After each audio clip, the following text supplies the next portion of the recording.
ایک درویش کہتا ہے کہ میں نے دیکھا کہ کعبے کا میں طواف کرنے گیا تو رات کے وقت ایک شخص پتھر پہ سر رکھ کے روتا ہے اور کہتا ہے مالک مہربانی کرنا، میں نے 40 سال تیری ڈیوٹی کی ہے،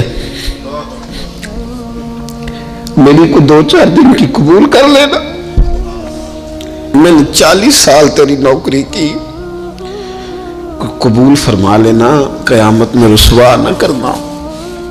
وہ شخص کہتے، بزرگ کہتے میں سمجھا کو بڑا گناہگار ہے، تو میں جا کے اسے تسلی دیتا ہوں، میں کہتا ہوں کوئی نہیں فکر نہ کر، اللہ بڑا کریم ہے، کوئی بڑا گناہگار ہے، رو رہا ہے۔ کہتے ہیں جب میں قریب گیا اور میرے قدموں کی آہٹ اس بزرگ کے کانوں تک گئی اور انہوں نے سر اٹھایا تو میں تو تڑپ گیا، یہ تو بغداد کے پیر غوث اعظم جیلانی ہے۔ اب دیکھو نا، راتی ساری کر زاری نیند اکھاں کی توندے تے فجرے اوہی گناہگار کہاون سب تو نیویں ہوندے۔ کہ میں نے 40 سال کی ہے تیری ڈیوٹی، تیرے دین کی نوکری، کو 2-4 دن کی، چل زیادہ نہیں، تو اسے قبول کر لینا تاکہ بات بن جائے، قبولیت کا خوف، قبولیت ہو جائے۔ ہمارے استاد صاحب فرمایا کرتے تھے اور وہ رو پڑتے تھے یہ بات کرتے، فرمایا کرتے تھے میں دنیا کا وہ خوش نصیب آدمی ہوں جس کے استاد دنیا میں اس سے راضی گئے۔ فرماتے تھے میں وہ خوش بخت آدمی ہوں جس کے مرشد دنیا سے جب گئے تو مجھ سے راضی گئے، اور کہنے لگے میں خوش نصیب آدمی ہوں جس کے والد دنیا سے گئے تو دعائیں دیتے گئے، اور میں وہ خوش بخت آدمی ہوں کہ ماں جب جا رہی تھی تو میں اس کے پیروں میں بیٹھا تھا، میں وہ خوش نصیب ہوں۔ فرماتے تھے اماں جب دنیا سے تشریف لے گئی تو مجھ سے راضی تھی، فرماتے مجھے لگتا ہے، مجھے کرم پر امید ہے کہ رب رسول بھی مجھ سے راضی ہو جائیں گے، مجھے لگتا ہے یہ جو قبولیت نا، قبولیت کہ وہ قبول کر لے، وہ قبول کر لے تو پھر تو بڑی بات ہے، لیکن اگر قبولیت نہیں تو پھر تو بھئی بڑے لوگ ہیں، بڑی باتیں ہیں، بڑے اعمال۔ اپنی زندگی میں کوشش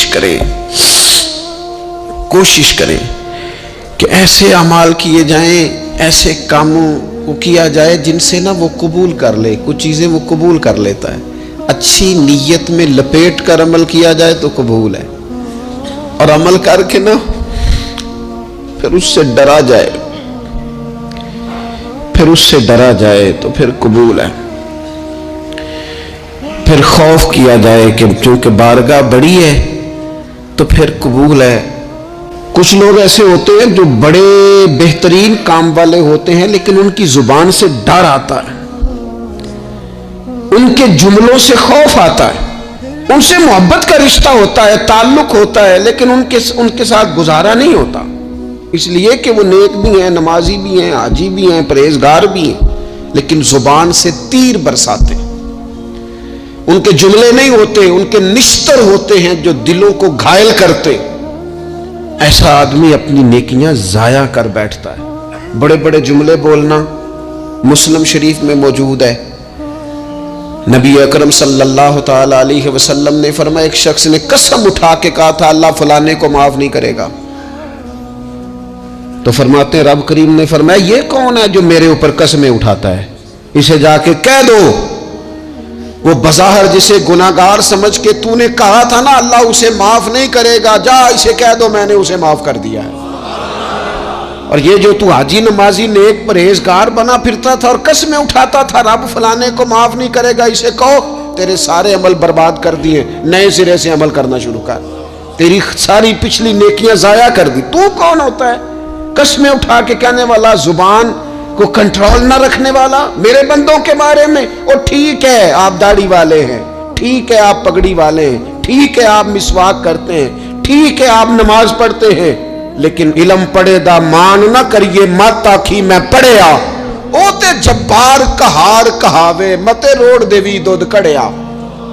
آپ نیک ہیں تو اس کا مطلب ہے آپ کو جس کو مرضی گناہگاری کا آپ سرٹیفکیٹ جاری کرتے پھریں گے. آپ نمازی ہیں تو آپ باہر نکل کے جنت کی ٹکٹیں بانٹیں گے.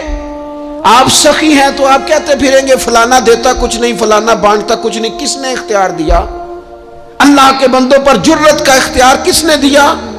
وہ جی فلانا اگر بخشا گیا تو میں بھی بخشا جاؤں گا, یہ بات کرنے کی اجازت کس نے دی؟ فلاں قوم اگر جنت میں چلی گئی تو پھر ہم نہیں روکے جائیں گے. اتنی بڑی جرت, اتنی بڑی بات. تو کون ہوتا ہے رب کی جنت اور کے بارے میں فیصلے کرنے والا؟ ایک ذات ہے جو کسی کے لیے جنت کا فیصلہ کرتی ہے اور کسی کو دوزخ کی سزا سناتی ہے. وہ مدینے والے رسول کی ذات ہے. باقی کسی کو یہ حق حاصل نہیں ہے کہ وہ کسی کے بارے میں یہ فیصلہ کرے کہ اللہ اسے معاف نہیں کرے گا. تو کون ہوتا ہے؟ تیری حیثیت کیا ہے؟ وہ پیر ہو, وہ مولوی ہو, وہ مفتی ہو, وہ کوئی بھی ہو, رب سب پر کرم فرمانے والا ہے. کسی کو اجازت نہیں کسی کے بارے میں یہ ڈگری جاری کرنے کی, کسی کو اجازت نہیں. لہذا یہ کمزور باتیں کرنا, یہ کچی باتیں کرنا اور جناب نیکی کر کے تو پھر بڑے بڑے بول بولنا کس نے اجازت دی؟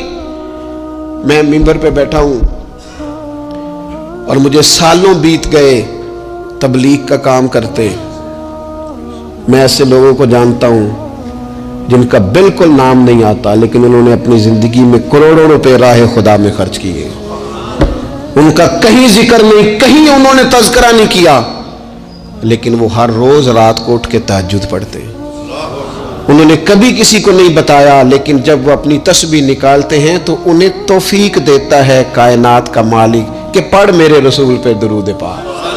اور وہ لاکھوں کی تعداد میں پڑھ گزرتے ہیں. انہیں توفیق دی ہے رب نے, لیکن انہیں اپنی زبان سے یہ باتیں کبھی بیان نہیں کی. میں جانتا ہوں ایسے لوگوں کو میرے عزیزوں, اپنی زندگی میں بڑا بول نہیں.